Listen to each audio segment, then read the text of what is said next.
धीरे धीरे सर्दियां बढ़ने के साथ साथ उत्तर भारत में प्रदूषण का स्तर बढ़ने लगा है। दिल्ली के अंदर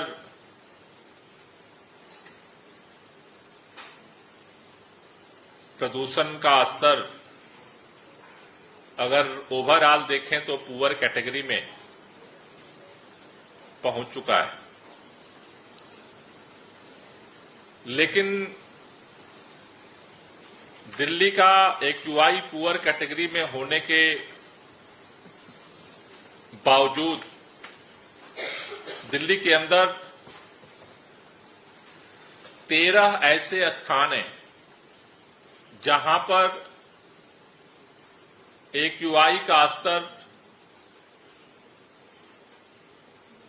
धीरे धीरे 300 के पार पहुंच चुका है। उसमें वजीरपुर, मुंडका, रोहिणी, जहांगीरपुरी, आनंद विहार, द्वारका, सेक्टर 8, बवाना, नरेला, विवेक विहार, ओखला फेज 2, पंजाबी बाग, अशोक विहार और आरके पुरम है। आज का जो एक्यूआई था वो आज सबसे ज्यादा वजीरपुर में 381 दर्ज किया गया है। उसके बाद मुंडका में 375, रोहिणी में 362, जहांगीरपुरी में 353, आनंद विहार में 347। हम लोग पिछले 4-5 दिनों से देख रहे थे कि आनंद विहार सबसे ज्यादा टॉप पे था। कल हमने अधिकारियों को यह निर्देश दिया था कि वहां पे लोकल क्या क्या सोर्सेज हैं उनको आइडेंटिफाई किया जाए, जिसकी वजह से आनंद विहार का जो पोल्यूशन का स्तर है वो नॉर्मल जो एक्यूआई है दिल्ली का उससे इतना ज्यादा क्यों है। आनंद विहार में कल ऑपरेशन चलाया गया। उसके साथ ही साथ हमने दिल्ली के सभी 13 हॉट स्पॉट्स पे भी अधिकारियों को यह निर्देश दिया था कि वहां का क्या क्या लोकल सोर्सेज हैं जिनकी वजह से ये प्रदूषण का स्तर बढ़ रहा है, उसको भी फाइंड आउट करके आज की बैठक में रिपोर्ट सबमिट की जाए, जिसके आधार पर आगे की कार्ययोजना जो है हॉट स्पॉट के लिए स्पेशल बनाई जा सके। आज दिल्ली के अंदर जितने हॉट स्पॉट्स हैं उनके कार्ययोजना को बनाने और संचालन करने के लिए एमसीडी के जो डिप्टी कमिश्नर्स हैं उनको हॉट स्पॉट्स का इंचार्ज बनाया गया है और उसके साथ साथ हर हॉट स्पॉट्स के लिए एक कोऑर्डिनेशन कमेटी का गठन किया गया है, जिसमें उस एरिया में जिस डिपार्टमेंट से संबंधित कार्य हैं उन कार्यों को वो कोऑर्डिनेशन कमेटी एग्जीक्यूट करेगी और जो एमसीडी के डीसी हैं वो उनको हेड करेंगे। उनकी अध्यक्षता में, उनके निर्देशन में ये पूरा हॉट स्पॉट्स का जो है ऑपरेशन जो है वो चलाया जाएगा। 13 हॉट स्पॉट्स के लिए जो अलग अलग कार्ययोजना है आज उन्होंने हमारे सामने प्रस्तुत किया है। इस पूरे कोऑर्डिनेशन कमेटी को संचालित करने के लिए डीसी के साथ डीपीसीसी का एक इंजीनियर भी 13 जगह पे डिप्यूट किए गए हैं, जो एमसीडी के डिविजनल कमिश्नर के साथ मिलकर के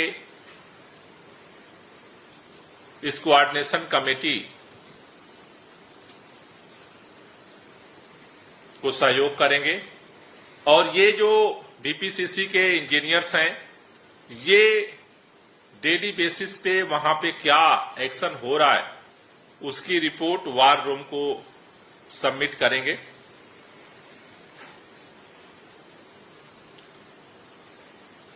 खास तौर से जो अलग अलग कार्ययोजना डिपार्टमेंट्स ने ज्वाइंटली विजिट करके जो आज हमारे सामने रखा है, उसमें आनंद विहार में जो मुख्य तौर पर जो पोल्यूशन के सोर्स आइडेंटिफाइड किए गए हैं, वो आनंद विहार बस स्टेशन के सामने रोड जो है वो क्षतिग्रस्त है।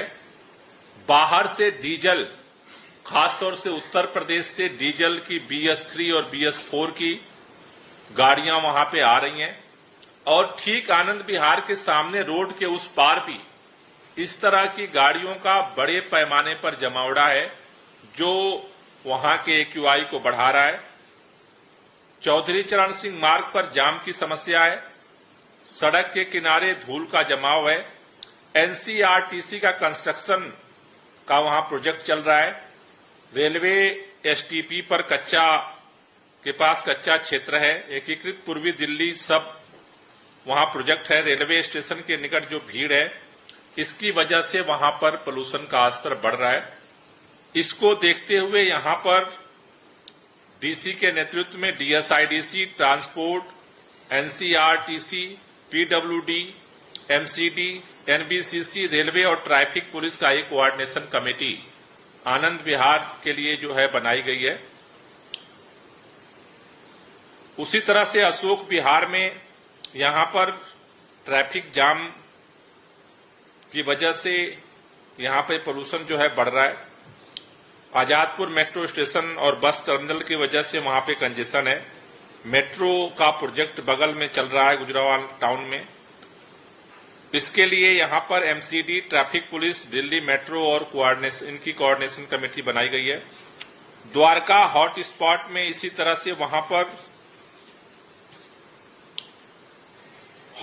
जो राष्ट्रीय मलेरिया अनुसंधान केंद्र है वहां पर, और उसको स्थापित करने के लिए वहां पे काम चल रहा है।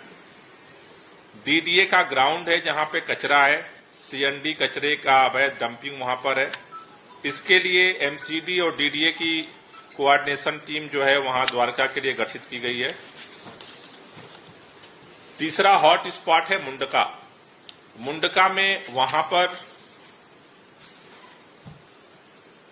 NHAI, MCD, लोक निर्माण विभाग, Delhi traffic police, DSIDC, DMRC की कोऑर्डिनेशन टीम बनाई गई है। मुख्य तौर पर वहां पर RMT प्लांट का संचालन हो रहा है। दिल्ली रोहतक राजमार्ग पर कच्चे रास्ते और गड्ढे की रिपोर्ट आई है।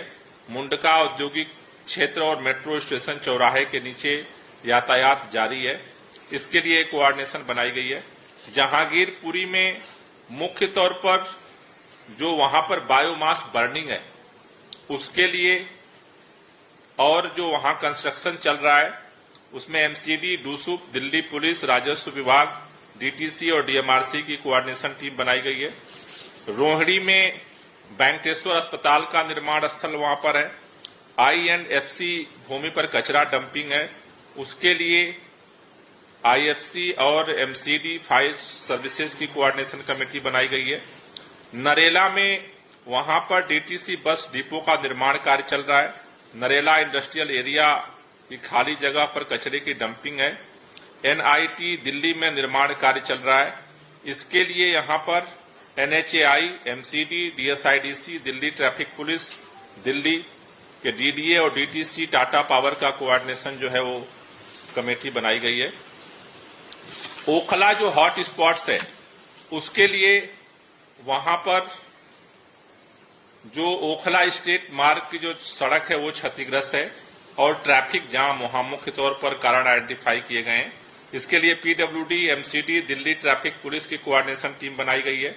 पंजाबी बाग में इसी तरह से वहां पर जो मोती नगर फ्लाईओवर है उसके नीचे काफी ट्रैफिक जाम है, रोड नंबर 41 पर गड्ढे और रामलीला मैदान में ड्राइविंग ट्रेनिंग पार्क का उपयोग हो रहा है। इसके लिए PWD, MCD, Delhi traffic police की कोऑर्डिनेशन टीम बनाई गई है। आरके पुरम में यहां पर MCD, Delhi traffic police, NBCC का वहां काम चल रहा है, तो इनके साथ कोऑर्डिनेशन टीम बनाई गई है। विवेक विहार में यहां पर सोसाइटी में निर्माण और विध्वंसी गतिविधियां चल रही हैं। बी ब्लॉक झिलमिल में टूटी सड़कों पर कारण धूल उठ रहा है। रेलवे रोड के पास सड़कों पर भारी जाम है। इसके लिए यहां पर पीडब्ल्यूडी, एमसीडी, डीएसआईडीसी और दिल्ली ट्रैफिक पुलिस की कोऑर्डिनेशन टीम बनाई गई है। वजीरपुर जो हॉट स्पॉट्स है वहां पर जो अलग अलग डीएसआईडीसी का काम चल रहा है, पीडब्ल्यूडी का काम चल रहा है, उसकी वजह से और जाम की स्थिति है। इसके लिए PWD, MCD, Delhi traffic police की कोऑर्डिनेशन टीम जो है यहां पर बनाई गई है। और 13वां है बवाना हॉट स्पॉट, यहां पर जो है एमसीडी, पीडब्ल्यूडी, ट्रैफिक पुलिस इनकी कोऑर्डिनेशन टीम बनाई गई है।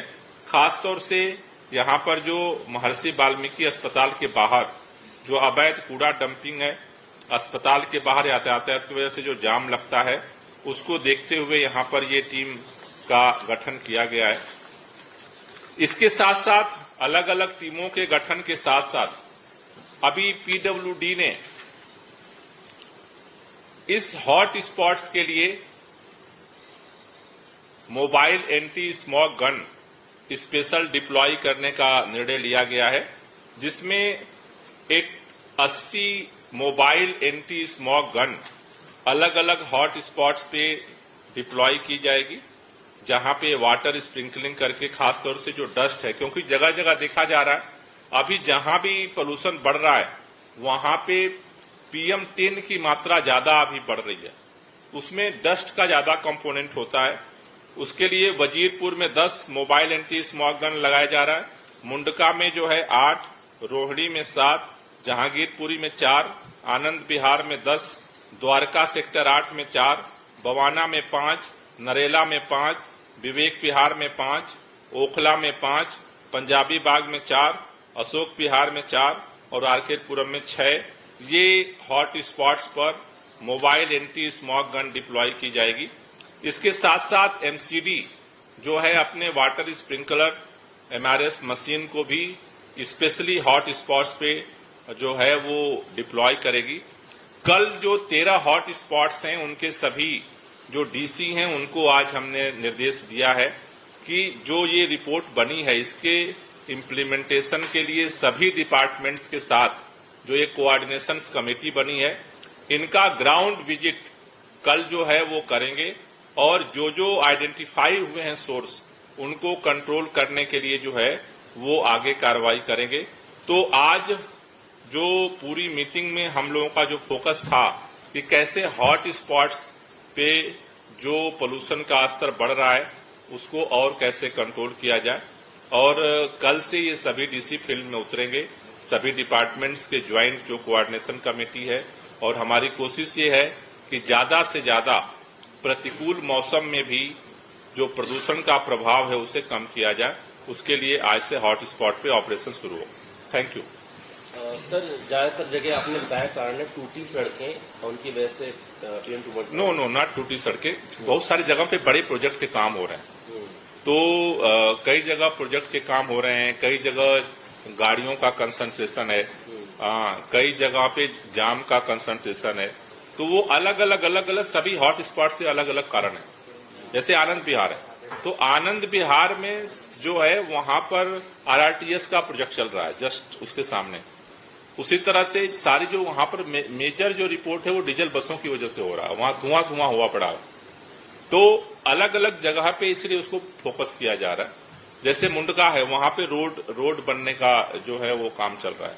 उसी तरह से जो नरेला है वहां का जो है उसका अलग कारण है। तो जो सारे जो सोर्सेज हैं उसका रिपोर्ट आज उन्होंने सबमिट किया है, एंड उसके लिए जो डिपार्टमेंट हैं रिस्पॉन्सिबल उनकी मिला करके कोऑर्डिनेशन कमेटी बनाई गई। सर, दिल्ली में वायु प्रदूषण के अलावा जल प्रदूषण भी देखने को मिला है, कालीगुंज पर आपने देखा होगा, झाग आगे, उसको लेकर भी कोई चर्चा है योजना सर? नहीं, उसके लिए जल बोर्ड अपना जो है कार्य योजना बना करके उस पर काम कर रहे हैं। सर, जो आपने कहा कि ऐसे मॉनिटरिंग पूरी जगह पे जो 30 हॉटस्पॉट बनाए गए हैं उसमें जो अपनी ग्रीन वॉर रूम जो कुछ दिन पहले ऐलान किया था 2 हफ्ते पहले उसमें ये भी कहा था कि ड्रोन वगैरह से हम लोग उसकी मॉनिटरिंग करेंगे, तो वो ड्रोन वगैरह ऑपरेशनल है, सब चल रहे हैं इसका? नो अभी ड्रोन अभी ये जो सारा ग्राउंड रिपोर्ट, ये सारा टीमों का ग्राउंड रिपोर्ट जो हुआ है उसका इन्होंने रिपोर्ट सबमिट किया है। अब कुछ दिनों बाद ड्रोन से ये इम्प्लीमेंटेशन हो रहा है नहीं हो रहा है, क्या हो रहा है, अब ये इन्होंने एक्शन जो आज रिपोर्ट सबमिट की है, आज जो टीमें बनी है, इनको हमने कल ग्राउंड पे विजिट करने का डायरेक्शन दिया है। फिर 2-3 दिन इनके काम इम्प्लीमेंटेशन को देख करके फिर उसकी मॉनिटरिंग के लिए फिर उसको यूज करेंगे। स्मॉक टावर बंद है, उसको लेकर बीजेपी कई सवाल कर रही है सर। कौन सा स्मॉक टावर बंद है? आनंद विहार वाला चल रहा है, आप बोल रहे हो सीपी बंद है केवल। तो भारतीय जनता पार्टी को सीपी वाला स्मॉक टावर क्यों पसंद आता है, आनंद विहार वाला क्यों नहीं पसंद आता है? उसको तो उन्होंने खुद बनाया है, वो भी बंद पड़ा हुआ है। मेरा कहना है कि भारतीय जनता पार्टी के नेता ये नौटंकी करना बंद करें। किसको झूठ बोल रहे हैं, किसको गुमराह करना चाह रहे हैं? दिल्ली के अंदर 2 स्मॉक टावर बनाए गए सुप्रीम कोर्ट के आदेश पर। एक स्मॉक टावर केंद्र सरकार ने आनंद विहार में बनाया, जहां एक बार भी भारतीय जनता पार्टी के नेता झांकने भी नहीं जाते कि उसकी हालत क्या है। दूसरा स्मॉक टावर जो है कनॉट प्लेस में दिल्ली सरकार ने बनाया, 2 साल की उसकी कार्यावधि थी, वो कार्यावधि जो है उनकी कंप्लीट हो गई, उसकी रिपोर्ट सुप्रीम कोर्ट में जा रही है।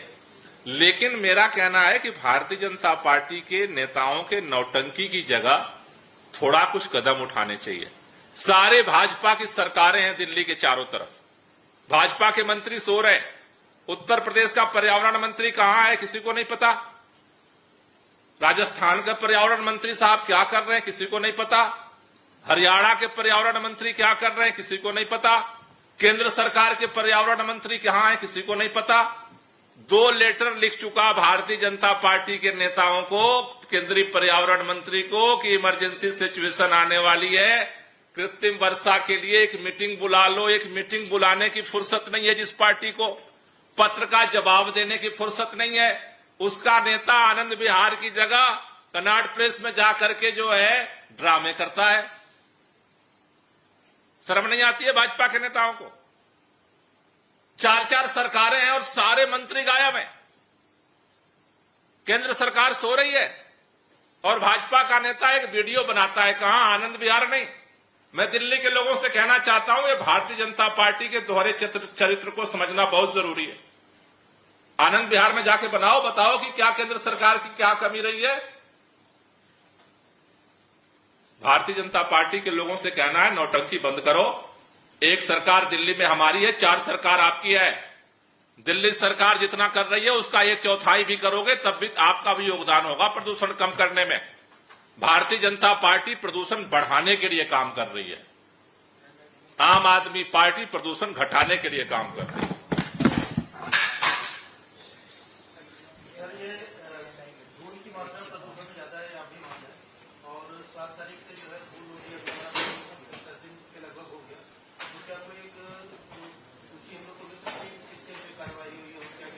हाँ, मिल जाएगी वो पूरी सूची, आपको कल दे देंगे। वो तो डेली की रिपोर्ट आ रही है, कल आपको पूरी सूची दे देंगे। अभी कहां कहां कितनी कार्रवाई हुई है पूरी सूची मिल जाएगी। पहली बात देखो, मैं आपको बताना चाहता हूं कि इस समय प्रदूषण बढ़ता क्यों है। 14 तारीख से पहले प्रदूषण कम क्यों था और 14 तारीख के बाद प्रदूषण बढ़ क्यों गया? क्या दिल्ली के अंदर अचानक कोई नए पार्टिकुलेट मैटर उत्सर्जित होने लगे? नहीं। सर्दियों में 3 नए फैक्टर पैदा होते हैं, वो मौसम के प्रतिकूलता के। पहला, बारिश बंद हो जाती है, हवा की रफ्तार कम हो जाती है और टेम्परेचर डाउन जाता है। तो जो पार्टिकुलेट मैटर, जो प्रदूषण के कण पहले भी मौजूद थे वायुमंडल में, वो डिस्पर्स हो जाते थे, वो अब नीचे आ रहे हैं। अब ऐसे में हमारे पास क्या तरीका है? हमारे पास जो तरीका है वो तरीका है कि जो सोर्सेज हैं उनको कम किया जाए। जैसे कि अगर चाय आप पीते हो और शुगर के मरीज हो गए और चाय पीना ही है तो चीनी नहीं डालनी पड़ती है। उसी तरह से जो डस्ट है, अगर मान लो कि कोई कार्रवाई ना हो, डस्ट का ऐसे ही चलता रहे तो पोल्यूशन और बढ़ जाएगा। गाड़ियों पे ना नियंत्रण किया जाए तो और बढ़ जाएगा। बायोमास बर्निंग वैसे ही होती रहे तो और बढ़ेगा। तो हमारे हाथ में क्या है कि जो सोर्सेज है उनको कम करो। मौसम तो हमारे अनुरूप नहीं चलेगा, इसलिए ये सारे अभियान चलाए जा रहे हैं। चाहे दिल्ली सरकार चला रही है, चाहे CAQM के आधार पर ग्रैब के नियम बनाए गए हैं, उनका सबका टारगेट है कि सोर्सेज को रिड्यूस करो।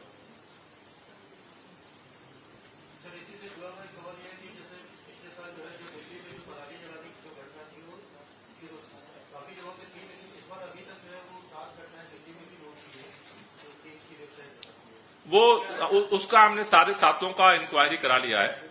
उस सारे सातों हरियाणा के बॉर्डर पे वो घटनाएं हुई हैं, तो वहां पे हमने स्पेशल जो है टीम लगा दी है कि वहां बॉर्डर के लोग जो है ना, वो बॉर्डर के लोगों को, वो कुछ खेत कुछ उधर है कुछ इधर है, तो वो देखा देखी उन्होंने वो काम कर लिया। तो वहां हमने बॉर्डर पे भी स्पेशल टीम लगा दी है।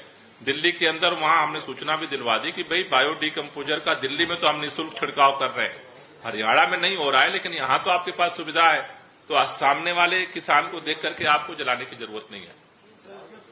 कितना बड़ा कंट्रीब्यूटर है, जो स्पाइक दिख रहा है ऑलमोस्ट वेरी पुअर कैटेगरी में जा चुका है, 293 पे है। तो आपको क्या लग रहा है कि पिछले 2 हफ्ते में पंजाब, हरियाणा, बाकी राज्यों में पाम फायर्स आए हैं सैटेलाइट इमेजेस के हिसाब से, उसकी वजह से हो रहा है? देखिए, अभी इसका कोई अभी साइंटिफिक रिपोर्ट तो नहीं आई है, लेकिन जो सामान्य जो अध्ययन है कि नॉर्थ इंडिया के 250 किलोमीटर के एयर शेड में कोई भी गतिविधि होती है, उन गतिविधियों का इंपैक्ट दिल्ली के पोल्यूशन पे पड़ता है। अब जो गतिविधियां हैं उनमें मुख्य तौर पर 3 है। एक डस्ट पोल्यूशन है, दूसरा व्हीकल पोल्यूशन है और तीसरा बायोमास बर्निंग है। तो बायोमास बर्निंग में ये जो पराली जलना उसी कैटेगरी में आता है। अब धीरे धीरे आगे वो खतरा और बढ़ेगा, क्योंकि ये खतरा बढ़ता है विंड स्पीड और डायरेक्शंस को लेकर के। जब अभी आगामी दिनों में, क्योंकि अभी क्या हो रहा है, दिल्ली में जो पोल्यूशन हो रहा है वहां पर जो पास के जो गतिविधियां हो रही है उसका इंपैक्ट आ रहा है, लेकिन आगामी दिनों में पिछले ट्रेंड को अगर देखें तो विंड डायरेक्शन नॉर्थ वेस्ट में जाएगा। जब नॉर्थ वेस्ट में जाता है, नॉर्थ वेस्ट से जब हवा आनी शुरू होती है तो वो बहुत दूर तक का बायोमास बर्निंग का जो पोल्यूशन है वो लेकर के यहां तक आती है। तो अभी मेरे ख्याल से कोई साइंटिफिक रिपोर्ट तो नहीं आई है, लेकिन वो खतरा अभी भी मौजूद है। इसीलिए मेरा बार बार निवेदन है, पहले दिन से मेरा मानना है कि ये समस्या संयुक्त है, समाधान के लिए सबको सक्रिय होना पड़ेगा। और खास तौर से भारतीय जनता पार्टी के नेताओं से मेरी अपील है कि नौटंकी बंद करो। 4 सरकार है तुम्हारी, 1/4 तो काम कर लो।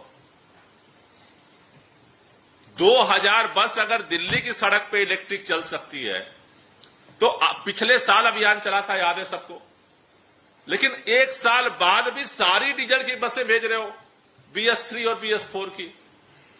अरे 2000 बस नहीं सड़क पे लाते, 1000 भी ला देते तो कम से कम इस समय में बॉर्डर पे तो सारी इलेक्ट्रिक बस चला सकते थे हम।